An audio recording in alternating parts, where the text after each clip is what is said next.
I'm thrilled to introduce Sharon Gordon, the founder and CEO of Raising Girls, a nonprofit organization that provides personal hygiene products for girls in our community.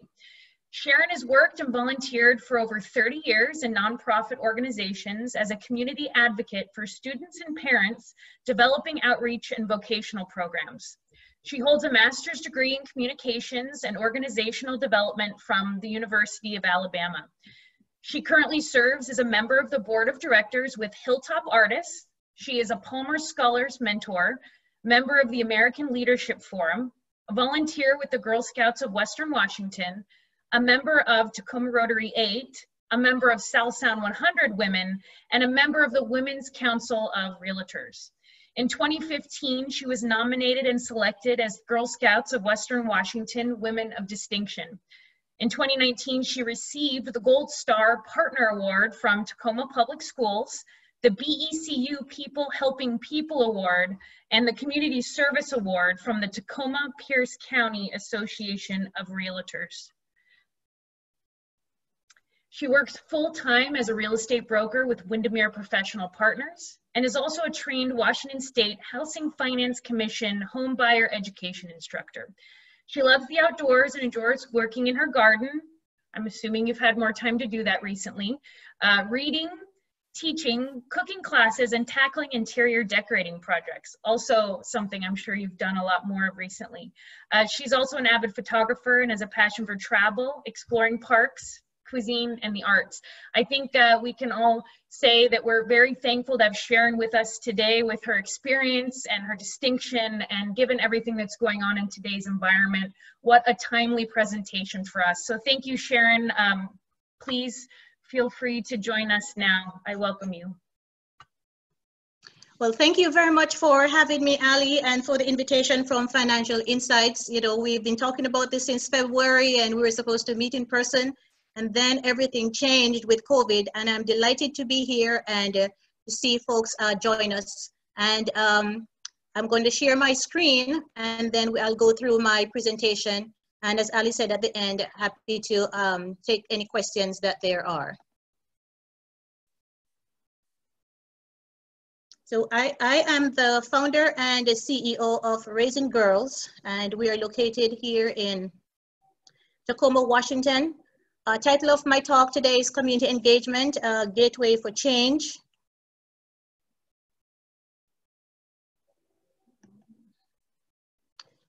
And we're looking at our mission, our mission for Raising Girls. We were founded in 2017, but we've been doing this work for a very long time. But we figured that with the girls that needed all the help that we could give them, we needed to get an incorporated nonprofit organization so we could be able to attract funds and to serve more girls. So that is, we became official in the eyes of the IRS in 2017. And we provide care bags of personal items to girls in the South Sound. And our mission talks about the joys of girlhood and showing care and respect for that their community feels for them. We are committed to empowering young girls to recognize their own potential by building and encouraging self-respect. We provide full-size necessary hygiene products to girls wherever the need is greatest, partnering with local organizations committed to serve our youth. And so that's our mission, kind of long, but very important for how we want to serve girls in our community. I would like us to pause today just to remember all the people who have lost their lives due to COVID-19. And I'd like us to pause as well to remember all Black people who have lost their lives in the street or in their homes at the hands of the police. Though this will not be the conversation for this day, it will continue to be top of mind with our commitment to strive for change in our community. So I'd like us to pause for maybe 30 seconds just in silence to honor all those lost, all those families who are dealing with crisis due to COVID-19, and all those families that are dealing with crisis due to what is happening in our country at this time.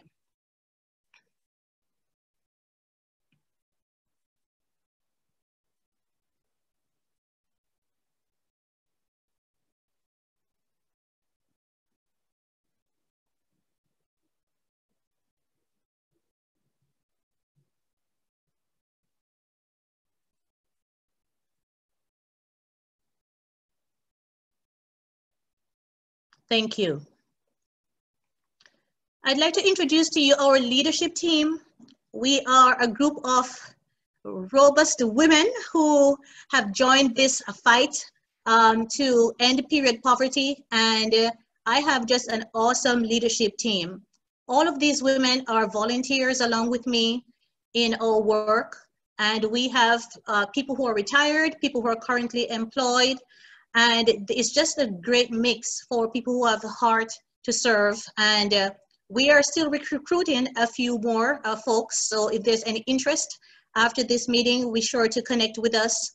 And just I want to honor these women who serve alongside me in this work that, that we do.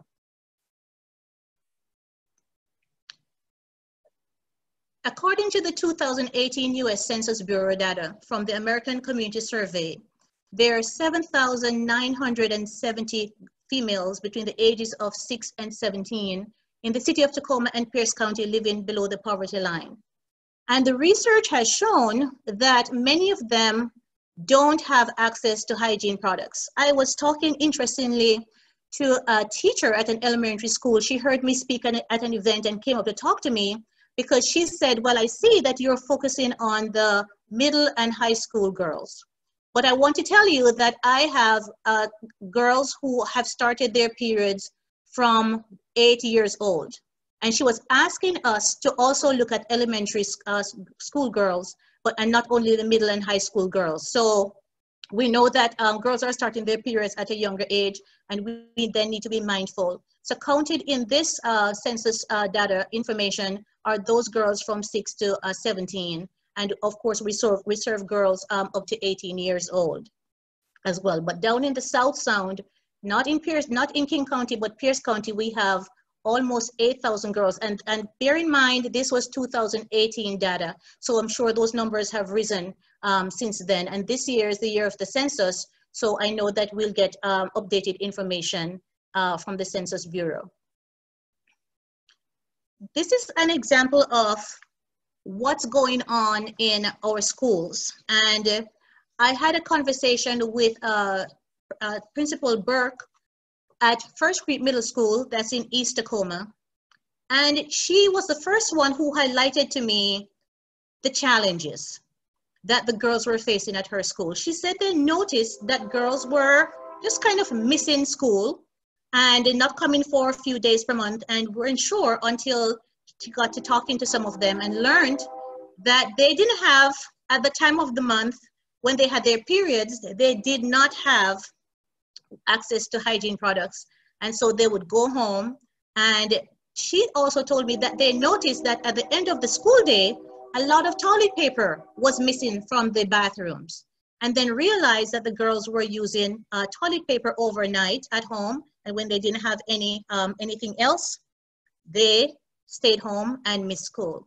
Now, as an educator, that really concerned me because I know the importance of being educated. And if you are poor and not educated, that is just a vicious cycle.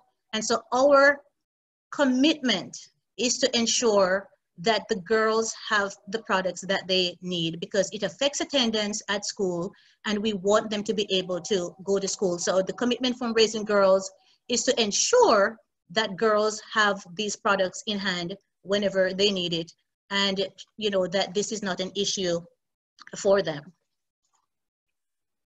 This brings me to what our hashtag is: respect for every girl.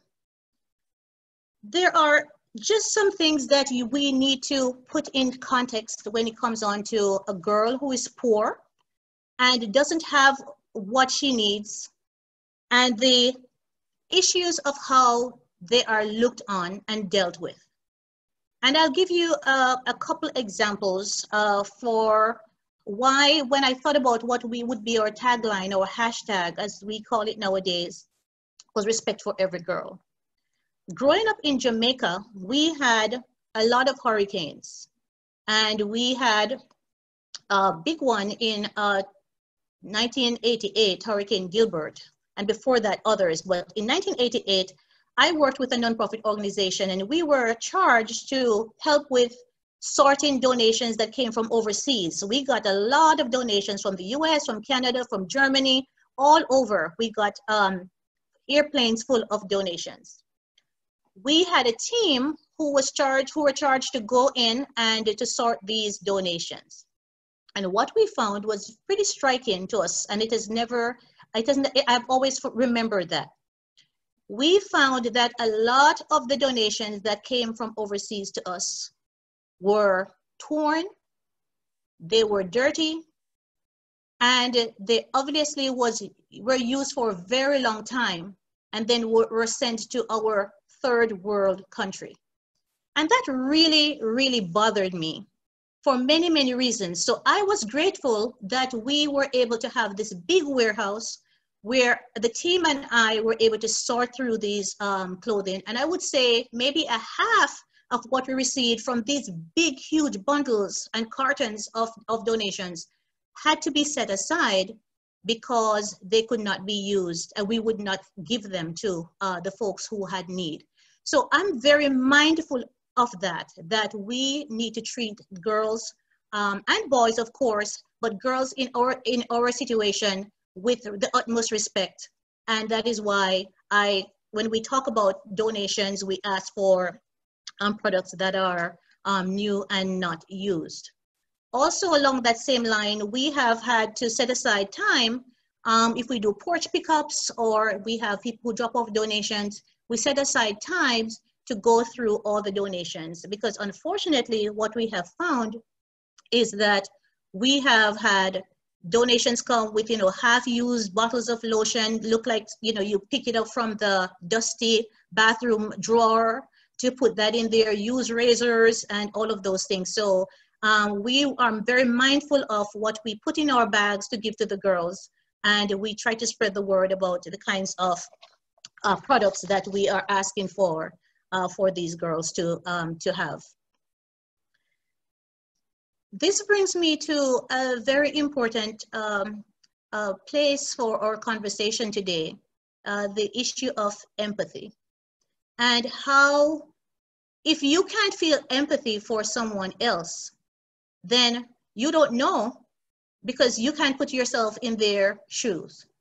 And I'll read this definition for us. It's kind of small on print. Empathy is feeling someone else's pain or seeing through their eyes. It's also a precursor to compassion, which is empathy in action, a commitment to doing something that relieves someone else's suffering. And how much we need that these days. To empathize with all the families who have lost their loved ones from COVID, empathize with the families that have lost their lives to police brutality. All of it coalesces into us really having to be mindful of being empathetic towards others. And how can we do that? We can model good behavior, just being decent citizens and care about others. We can listen actively to others when they express themselves. A lot of times people are dismissed because it's not your lived experience. And I always say that if you have not walked in my shoe, when you hear me share my story, believe me, I'm not making it up. So if we can listen actively to people in the community who talk about their own experiences, whether it's at the hospital, whether it's how they're treated in the streets, then you will be able to empathize with them and to teach and model it for others, whether it's in your family or it's with your colleagues in the workplace. We can look at the 4 attributes of empathy. I'm sure there are many others, but these are the ones they're focusing on today. To be able to see the world as others see it, to be non-judgmental. That's a huge, huge one nowadays.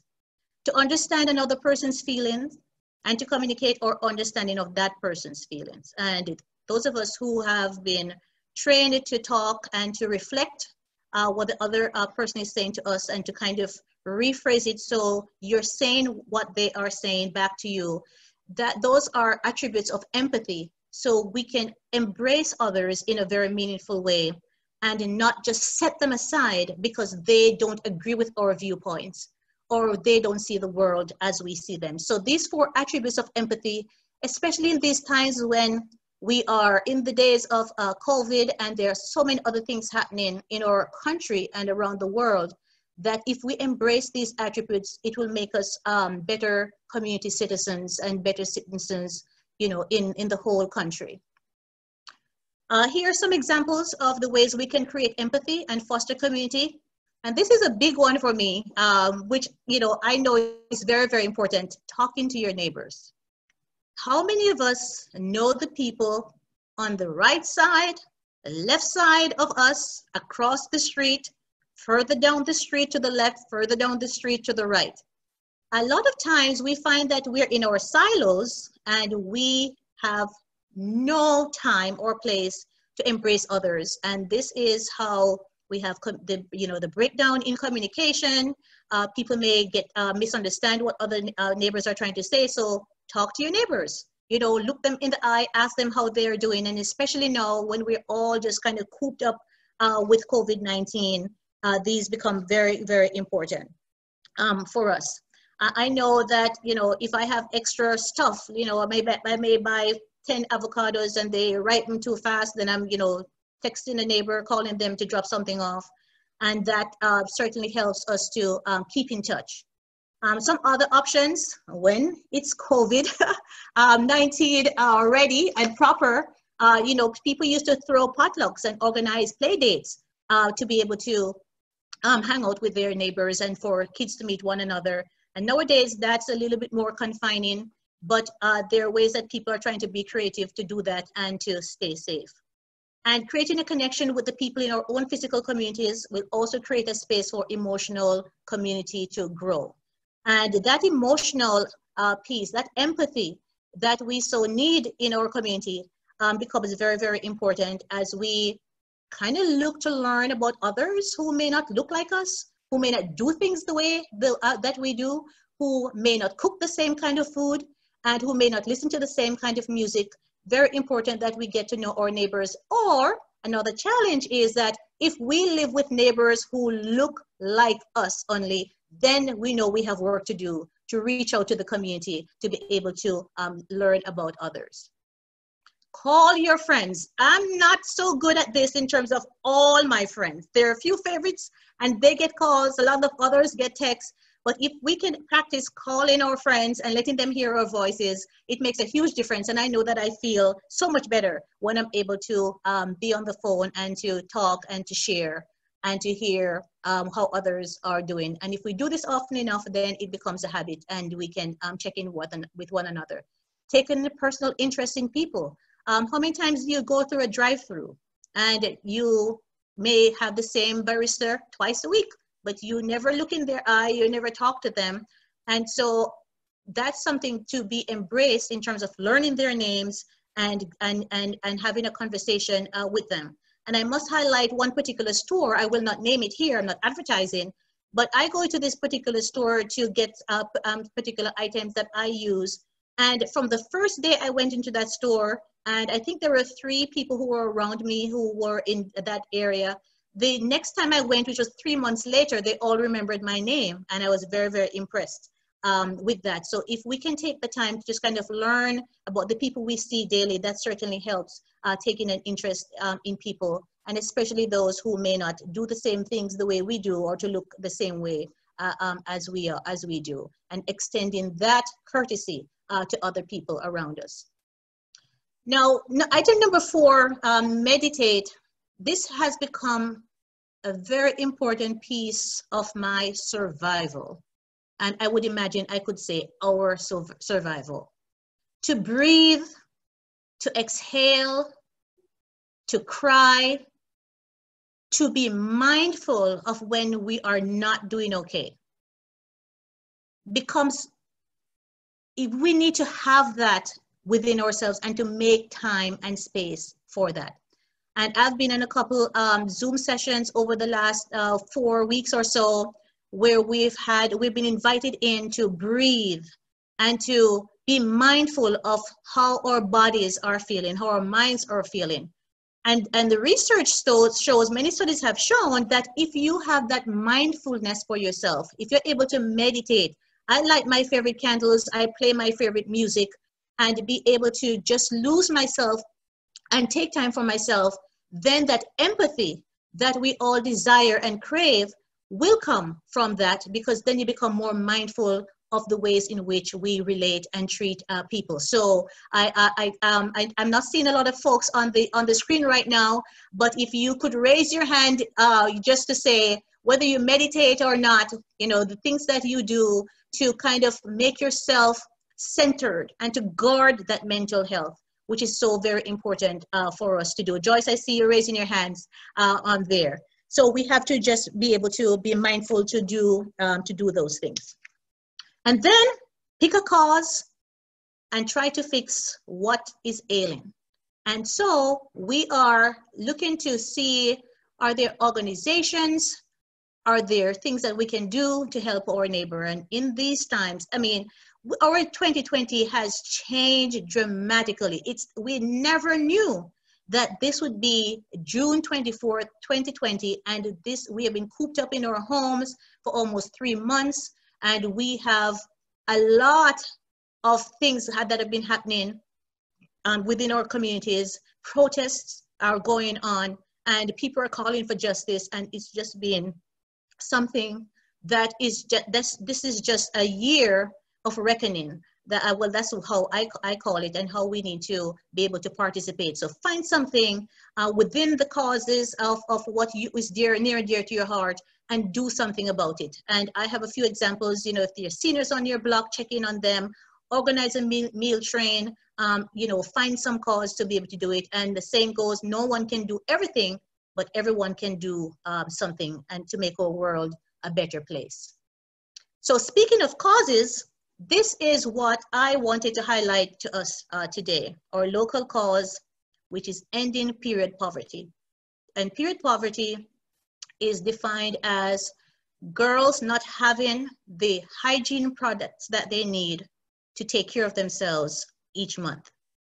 And we have to take a leading role in eradicating period poverty by making these products available to them. Over 50% of the world's population have their period every single month. It is hush hush, nobody wants to talk about it, and there is a big challenge. And I know a lot of people have reached out to me since I started raising girls and said, wow, we didn't know that this was an issue in our community, not even in our backyard, right here with us.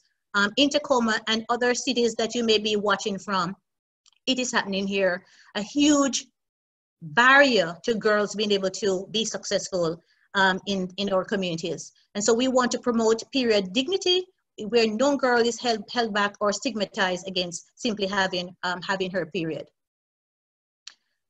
These are some of the items that we put in our care bags for raising girls. We start from the basics that you need: toothbrush, toothpaste, shampoo, conditioner, lotion. We have pads and tampons. We give warm socks in the wintertime and scarves. We need deodorant, and I have to tell you a funny story about deodorant. When we started delivering to the schools in Tacoma, we dropped off at one of the middle schools, and when my volunteer came back and said, the ladies at the front desk, they said, are these only for girls? And when she said, yeah, she said, what about the boys? They are smelly, they need deodorant, right? So then she came back with that notice, and so we then started to pack bags for boys as well. And I got a text from a mom in these COVID-19 days. She said she had asked for bags for her 2 girls, and I ventured to ask her while we were emailing whether she had any boys, and she said in fact she had a son. So we included a bag to be delivered to and she texted me to say her son was so excited to get something that it was not only for his sisters, but he had shampoo, conditioner, body wash, he had deodorant in their toothbrush, toothpaste, and wash rags that he could use for himself, and they were all excited. So we're trying to include the boys as well. But these are brand new, full-size products. We're committed to doing that to be able to help these girls have what they need each month. This is for informational purposes for us, just to break down the numbers and to see what the reality is just in Pierce County. We're not talking about King County, any other county, just in Pierce County as the numbers tell us. And we know these numbers are larger in 2020. So if we do the 7,970 girls, and we are putting enough supplies in there to last them for 2 months, that means they would need a bag of supplies 6 times for the year. So $7,970 girls times $20 times 6. That is just short of $1 million to get these girls what they need. $956,400 we need per year for that. So we are writing grants to hopefully receive support to help all these girls, and hopefully we'll get as far as Olympia to be able to get help to serve all these girls. Because we are currently serving about 1,700 girls. And so if you minus that from the total, you see how large the need is to be able to help these girls and to help them get the things that they need each month. So right now, Raising Girls Packing Center and headquarters are located in my garage. And this photograph was taken in March when we had our packing party. So we had a packing party March 1st, and then where we had a lot of volunteers come to fill bags. And right here, the photograph doesn't show all of what was there. There are about 900 bags that were packed that day. And we're very fortunate to have these bags ready to go when we had the school closures and then needed to recalibrate how we operated to be able to get these bags to girls. So in these bags, the blue ones are for the middle school girls. They don't have tampons. And the red ones are for the high school girls, and they have both pads and tampons. And we were asked by the middle schools after we did our first drop a few years ago, not to include tampons in the girls' bags. And we were also asked not to put razors in the bags. And those are the kind of things that you have to be mindful of, because there were challenges with kids cutting, and we didn't want to contribute to that. So if we get donations of razors, they're going to go to an adult group and not in the bags for the school. So that's what the garage looks like. On the other side are supplies, and then we have volunteers who come to pack all of these bags to get them out to the community. These are some of the schools, local schools that we deliver bags to. And I think Ali told me that we didn't have the chat box feature today in our Zoom presentation. So I would like you to email us the school or schools that are close to you. And our email is pretty easy. It's info@raisinggirls.org. And that's a call to action, because we are going to try as a group here, those of us who are local, to take some action with the schools that are close to us. So if you can indulge us and email info@raisinggirls.org, let us know that you were on the Zoom call today, and that this is the school or the schools that you are close to. We're going to respond to you, because we need to have a bigger army of support to help these schools that are in our neighborhoods. And I'll tell you why that is. We have 11 schools that we focus on, which are considered high need schools in Tacoma, and then we're branching out to schools in Puyallup and Stillicum that we've helped some schools there. But then we get the questions and the comments that this high school also has kids that have high need. It may not be 77.6% like Franklin Pierce School District, but we have kids who have need. And so what we want to do this year at Raising Girls is to have you help us to get these bags to the other schools who may not be on our current list or our current drop-off list, and the percentage of high need may be less, but we do know that there are girls who have high need in there. So if you could email us at info@raisinggirls.org with school or schools that are close to you, we're going to ask you to join us in very practical ways to be able to reach these girls who have need. We have been extremely busy since COVID-19 hit us. When the governor announced that we needed to close down and people stay home, immediately I thought of the girls who would get care bags at school. and that they were no longer going to be able to get care bags at school. So we jumped into high gear, connected with our leadership team and other volunteers to say that we needed to get these bags to different organizations and to the schools themselves, because some of the schools have personnel there, school counselors, staff, maybe principal, who are there, and they know the kids who have high need. So this is the list. I won't read it. It's on your, hopefully it's big enough on your screen for you, and we can also share it out with the group after this event. And we'll ask Ali and Katie to send this out.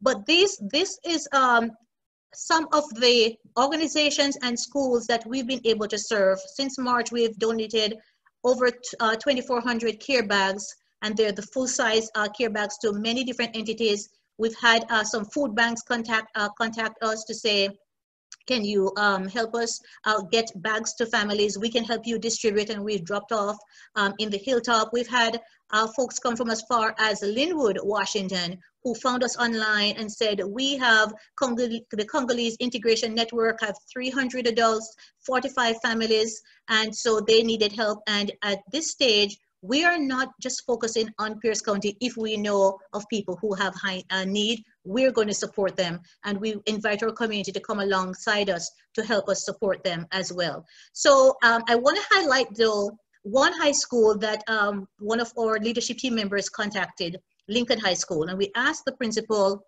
what was the greatest need now for those students? What we found were that there were 120 homeless students. 70 boys and 50 girls were homeless. And so they didn't have anything at all. So we got volunteers to pack bags and to deliver it to them. And we're into our second cycle now of delivering more bags, because those bags, those contents of those bags may have run out.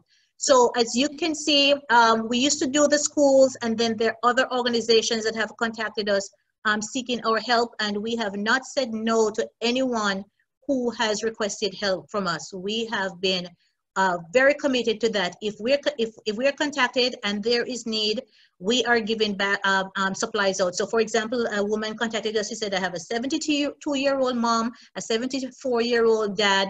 Can you help us? And of course, though we're serving younger people, that's in our demographic, we said yes. And there was a question of, do you have any older persons, oh, the name escapes me, what older persons wear for incontinence and all of that. And we don't have those here, but we were able to get gift cards to stores that we knew that they could get those supplies to be able to get what they needed to help. So we are really, really committed, especially in this challenging times of COVID-19, that we know that a lot of families are suffering. We've been asked so many times for food. I've cried so many tears over emails and texts that I have received and shared with our leadership team. There's a lot of need in our community, and we really need folks to step up and help in any way that they can. These are our current partners who have committed to helping us financially, or we serve with Tacoma Public Schools. They give us funds to be able to fill bags to give to their schools. Hilltop Artists, we are connected with Hilltop Artists through their Arts Connect program, where there are girls in the juvenile justice program and foster care, and we provide bags for those girls who are in that after school program. I know that schools are out. They have contacted us directly from Raymond Hall, which is a juvenile program here and in the justice system. And so we have been able to get bags to them directly. And I want to highlight on this list our wonderful volunteers from our community. This work does not happen without volunteers. We are a totally volunteer organization. None of us get paid. So the community, we need and we appreciate all the help that we get from the volunteers who really give and give again their time, and they come and they help us to pack bags, and they do packing parties in their homes, and then they volunteer to come and take bags from us to deliver to the various homes now that people are not out and about too much. So I want to give a real big shout out to all our volunteers who are here and helping and serving our community.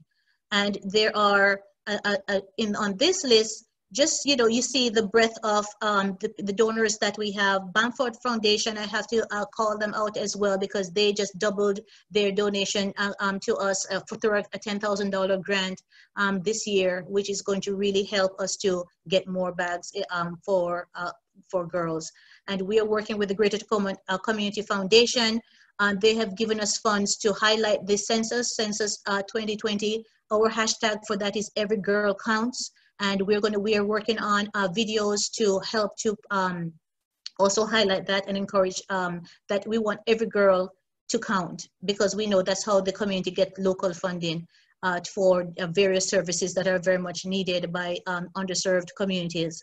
And so we are working on a couple of videos, and in each bag that we send out, we put a postcard or a flyer encouraging families to either go online. Those who have internet, we know there are many families who don't have access to the internet, so thankfully there's a phone number that they can call to register and get counted, and all of that is very important for us to be able to do.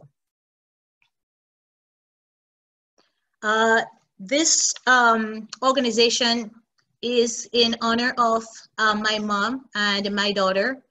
My mom was a community activist in Jamaica. She cared about people. She taught me to care about people, and she would pack care bags for me and my other siblings to take to other neighbors. And she was an excellent chef and cook. She taught cooking to young people who were being trained to be hoteliers. So she was excellent cook and bake. And so I learned there, and then subsequently went to catering school. But this is my mother, Mary, and my daughter, Amara, on your screen there, who works with us and is on our leadership team. And the name Raising Girls came from a conversation with Amara, who asked me about writing a book about how I was raising her when she was about 9 years old. And then, of course, my mom raised me. I'm raising Amara, so that's how we came to the name Raising Girls, to leave a legacy of service and commitment to serving those who have need in our community. Of course, I take a lot of pictures, and if you don't see yourself here, please don't worry. There are lots more on our website. But I wanted to highlight just the breadth of the volunteers that we have, and how people have jumped in and have helped us to give donations of products, to help us to pack, to write inspirational cards for us, and so we be able to help the girls and boys in our communities. And so there are thousands more where these came from, but I wanted to highlight just the ways in which we have community support for the work that we are doing here in Tacoma, and hoping to branch it out further. Of course, we would have a call to action, right? We need you to be involved with us in very specific ways. And the first thing is to help us to promote this idea of period poverty. A lot of people don't know about it. They're not talking about it. In fact, I met a group of women from a church in University Place, which is our next city over from Tacoma. And they had been sewing sanitary pads to send to African countries. And they said they had never thought that there would be period poverty, which is lack of access to hygiene products here in our community. So they are really working to also help other girls know that they know that period poverty is a big issue here in the United States and in lots of communities. I'm sure the numbers for other counties are even more than almost 8,000 as they are here in Tacoma. So to help us promote this, to say, hey, do you know that there are girls in our community that need sanitary hygiene products? And also the call to action was for you to send me an email about the schools that are close to you, because I would like to ask us to adopt a school near you, or 2 schools, depending on how far they are. And I want to kind of change the trajectory of the ways in which we're operating here at Raising Girls by trying to have our leadership team and some volunteers come and, and do the yeoman's work of getting everything done. but to extend an invitation to community members to adopt a school. It may not be on our Raising Girls list right now, and to come and help us pack bags and get them to those schools. And in these days of COVID, we know that that's a challenge, but there are also ways to connect with the school counselors. So if you email us those schools that are close to you, then we will connect with the school counselors. We can get access to those that information from the Tacoma School District, and then we can connect you in ways in which that you can join Raising Girls to help us help as many more girls than we are currently able to help with just our a smaller volunteer team. And I would like to see a raise of hands if you would commit to this, and to ask that you join us in this charge to help other girls. And I see a few raising of hands there. Thank you for that. I see that Amara raised her hands. I'm looking at the little bar there. Thank you. I see Paulette White raised her hand. Thank you for that. We really want to really help many more girls, because the need is a huge need in our community. And to donate products. And many of people travel. No, people are not traveling that more. Tracy, I see your hand anymore. But when we start traveling again, or you may have baskets or boxes with or bags with the smaller items from the hotels. We do take those, because we package those into smaller zippered bag, and we donate those to the homeless, because it's easier to carry around those. So, and if you have small zippered bags, I have a sample here. It has a zipper, just a nice one, that's plastic. We are taking those as well, for the girls to take their little items to school with discretion. We're also looking for folks to write inspirational cards for us.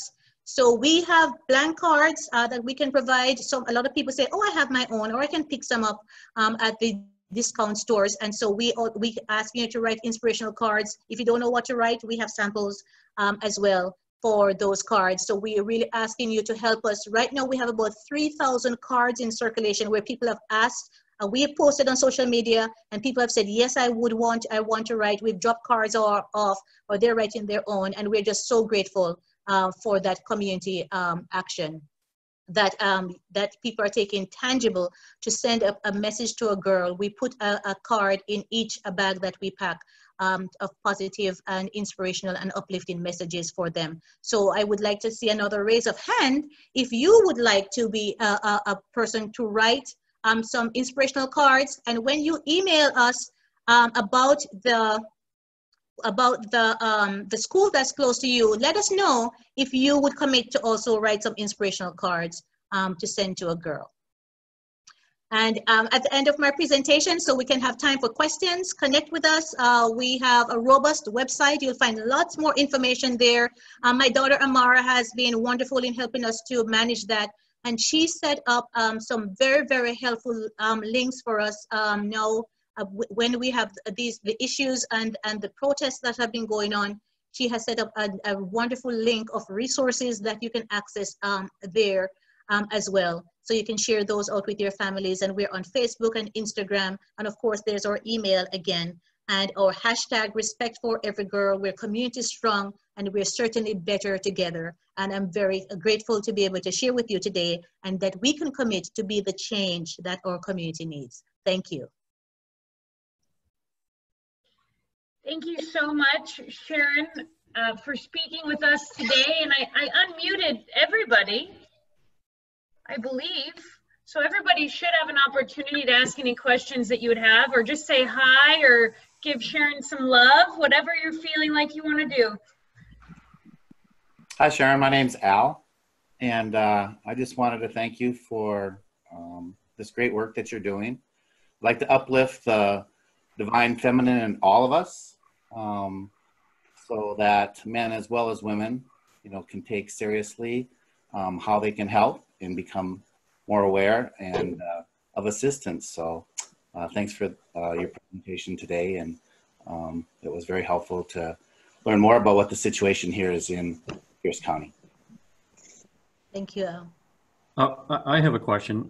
Sharon, you mentioned something about you were applying for grants. Is that something new for you? And does that cover a fair amount of your expenses, or is that kind of a small amount of the money that you can actually get? Well, we have a grant writing team that have started intentionally working on grants last fall. We realized that the need is so great, right? And so we need more funds to be able to serve more girls. So we have been writing grants. This year has been different in terms of COVID. Many organizations have kind of cut back on the grants that amounts that they're offering. And so, but we are writing, and if you submit in March, you're not going to hear until August. If you submit in April, you're not going to hear until October. If you submit in June, you're not going to hear until November. So, though during that time, we do need more funding. So we are trying our best. And if you guys know of any ones that we could reach out to that would help to provide those kind of help, we would certainly appreciate it. Okay. Thank you. Hi there, my name is Shannon Clemens, and my beautiful friend Sharon and colleague of mine invited me to join today. And I just wanted to share that my husband and I have gone a couple times to her garage, the shop, and put together and donated bags. So we just went to the dollar store, and she provided us with a list of things that we needed to get, and then we brought them to the garage and then packed bags. And just have to tell you how fulfilling it was for my husband and I to be able to do that together. We plan on doing it again soon, but I just wanted to share that because it's really easy and it's fun and it's great to give back. Thank you, Shannon. Appreciate you guys. My name is Ann. I wanted to say thank you for your really succinct, here's what you can do, not, you know, wonderful steps. And I certainly will be on board. And I was going to ask the question, do you have a list of things that you prefer? So I will go there and work on the Northeast Tacoma schools. Thank you so much. That's my commitment. Thank you.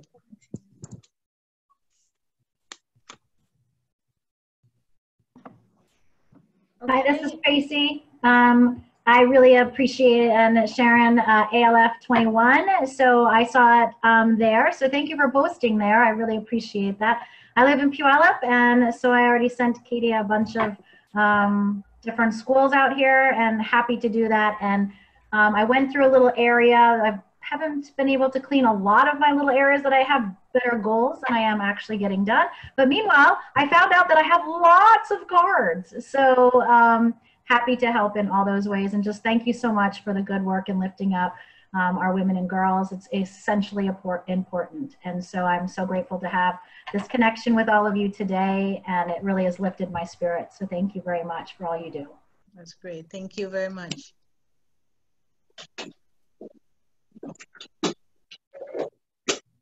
Oh, okay. If there isn't any other questions, if there are, please speak now. Hey, Sharon, I just wanted to say thank you. I had to join a little bit late, but I jumped in right during the part about empathy and how we can reach out to our neighbors and just be a good neighbor, and just the things you put up there was very inspirational. And I think that that's something we really need right now, is to show empathy and, like you said, to be able to walk in another person's shoes. So that was awesome. Thank you for that. And thank you, Stacy. Stacy serves on our leadership team, and she's on our community outreach, and she does a great job of highlighting us on Instagram and all kinds of social media. So thank you, Stacy, for being here. Awesome, Stacy. Sharon, I just want to thank you for the amazing job that you and the team, the wonderful job that you guys have been doing. And I just want to thank you for seeing the need and answering the call to assist these young girls who are in need. You are such an amazing person, and I do appreciate all the wonderful work that you have been doing, girl. Thank you. Well, she's linking us from Jamaica. Oh, nice. Wow. That's my friend Paulette and my daughter's godmother. She was here last year for Mars graduation, and I put her to work in the garage. So she's in the pictures packing bags. I just want to say, my name's Trish. I just want to say I'm thankful that Sharon has invited me in and my daughter in. and really opened my daughter up. She's more social now, and she's really looks forward to coming and helping do inventory and becoming more community aware of what's going on. It's so very good to see you, Trish. They come so often. They're fundraising girls, and I think when you came on Monday was your 9th time here. Trish and Mia, they come, they stock shelves, they sort donations, they pack bags, and I'm just so grateful to have you guys, and I'm happy to see you joining today, Trish. Hi, Sharon. It's Dale. How are you? I just wanted to thank you for doing the show today. I've been part of the Raising Girls team, and once you shared it with me, I knew it was something I needed to join with you and do. So thank you for what you're doing for the community. Thanks, Dale. And it's Katie. Hi, everybody. I just want to encourage all of you, considering what's going on right now in our environment, go on raisinggirls.org. There's a wonderful, helpful, educational page that I reached out to Sharon about personally that is extremely valuable in helping our African-American community locally, that I think a lot of people will find uplifting in a way that they can actually make some changes and help those business owners and other individuals that are need support and need some love from the community. So really, I encourage you to check it out. It's pretty awesome. The information is very valuable. Thanks, Katie. And there's my daughter Amara. She's the one who put it together. It was very comprehensive, and a lot of people have expressed appreciation for that resource, Amara. Yes, thank you. Yeah, I just want to say, well, hi, Mom. Hi, Aunt Paula, everyone on the call who I know. Thanks for joining today, and I'm excited to be a part of Raising Girls. All of the hard work that goes into packing bags, just organizing everything that goes into this is so important. And I grew up in the Tacoma Public School system, and so I know what the issues look like from firsthand experience. So it's great work, and I hope we get to just continue working with all of you, and that we get to come together as a community. So thanks for being here today, and thanks for presenting, Mom. Thanks, girl.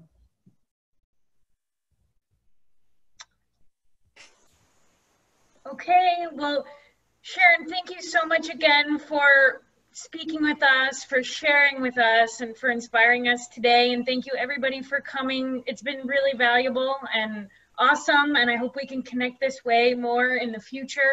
I think that this crisis has opened up so many doors for communication, and I see it as a minor blessing. A lot of this is that we can connect in ways we haven't been able to connect before. I'm seeing faces that I never would have seen otherwise. I'm connecting with people in strange ways, but nonetheless, I find it valuable. So thank you. I hope you have a great rest of your day and week and month. And thanks again, Sharon. Have a good one. Thank you, everyone. Thank you, Sharon. Thank you.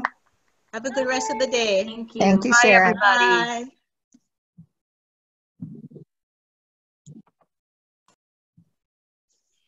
Sharon, I think it was awesome. It was awesome. Thank you for sharing. Yes, it was good to see folks on, and just being able to share, with them. It's an important issue, and always happy to highlight, because a lot of people really don't know about this issue, right? Yeah. They take it for granted. And I met some ladies, I said, and they were just like, what? We have girls who need pads, because they've been making it for years, and they've been shipping them in boxes off to African countries. Of course, we want them to help that way, but they weren't aware of period poverty here in our community. So yeah. I'm always happy to highlight, and hopefully we'll get some good traction. And out of this to kind of see, because I love that lady was at Northeast Tacoma, Yeah, Ann Darling, she's fantastic. Do you know Ann? Oh man, Ann is fantastic. Her husband, Peter, is in our Rotary Club. Okay. You know Peter Okay. Darling, he's got the white hair. I know, I recognize his name, you said. Yep. Yeah, she's fantastic. If she gets behind what you're doing, she's just a very strong advocate for nonprofits, for women. So it'll be a great person to be on your side.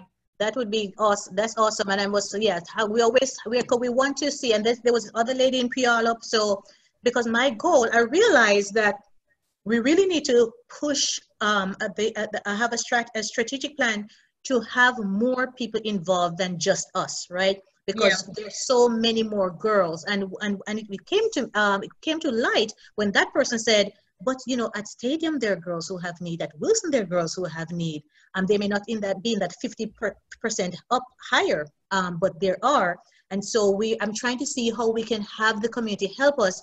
You know, we have the products, we can have the bags, and if they can help us to say, I'm picking up for Stadium, I'm picking up for Wilson, you know what I'm saying? All of that, that's what then we get true community engagement, and that's my hope, to be able to do that. Yeah, good.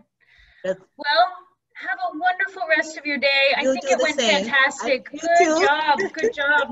And thank you for helping and for setting up. And I'm glad we did the run through. You know, we just makes everything go. And fantastic. No internet issues. And I'm looking forward to seeing the recording.